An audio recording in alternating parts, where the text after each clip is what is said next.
My friend Jim has got the most amazing idea for growing a garden out of just repurposed 55-gallon drums that cost practically nothing, and yet you can produce a tremendous amount of food.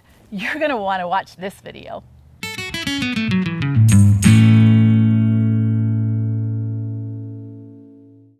Hey Providence Gardeners, I'm Kylene, and this is my friend Jim, who is a master gardener and who has done all kinds of incredibly ingenious things to grow food in his own backyard using very little money. And today we're going to talk about his latest adventure, which is growing his garden in little half 55-gallon drums that can totally be recycled from anywhere, right? Tell us all about how you're doing this.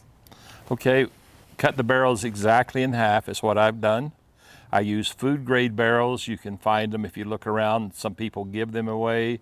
Some people sell them. I paid as much as $10 each for the barrels, but you're getting 2 grow containers out of it. And then in the bottom of my containers, whether they are the barrels or the others, we cut large openings to drain, but also to allow the worms to come up and down. They do a lot of work for you for free, and you need them helping if you can do it. You can also do this on concrete or some other hard surface, but it's surprising where worms go and how much work they will do to participate. So when you fill these, how are you filling these? We always fill the bottom portion of the barrels or the totes with rotten logs, wood material. And you want stuff that will compact as little as possible. And then we add some mulch. And then in the top 10 inches, those that are filled to the top, we use a mixture of soil. We use soil, sand, peat moss, and we mix all that together.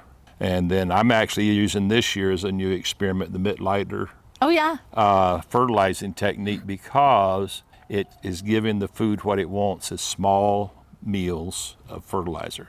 And then you're also giving it all the minerals that they would like to have. And I have noticed a huge difference this year. Awesome. And I noticed in here, this is your zucchini, but which, by the way, zucchini bugs have eaten all of mine. Dang it, those zucchini bugs, and yours are looking great. But you've got a layer of mulch or of straw here. Tell me about your layer of straw. The straw is 100% to keep weeds from growing. I do everything possible not to weed.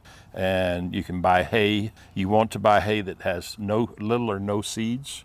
And if you do end up with some straw that has seeds in it, you let it stay in the weather purposely, and all those seeds will sprout before you use it in the garden and find out that you've added oat hay or whatever else to your garden. I have done that. Yeah.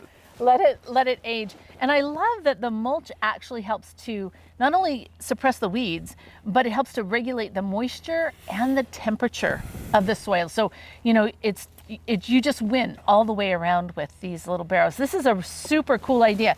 And you've got these on your automatic watering system too, right? Tell us about that. We use a zone controller, and so it can handle X units of material. Each zone that I use has 8 stations, and then you can hook up to 8 emitters, sprayers, or drippers, depending on what you need in that particular area. And then it is controlled by a timer. You keep the filters clean ahead of it, and it keeps the garbage from coming in and blocking things, and then you just check and make sure each plant's getting water on every couple of days. And it works really well. I do take a hose around in this super 100-degree weather because some plants need more water than others, and to speed up the water to everything when only a few need a drink, an additional drink is. Yeah. You're trying to avoid that because you can drown some if you make everybody drink the same. Right, totally. Well, I think this is so incredible. Have you tried growing potatoes in these yet? Yes, that's one How of the did it first. work? Perfect. And you probably didn't do the Hugelkultur with the logs and the one with the potatoes. No, the one with potatoes is strictly growing material top to bottom, and then you water it, grow the potatoes as normal. I take them just an inch or 2 from the bottom, and I start laying the potatoes in.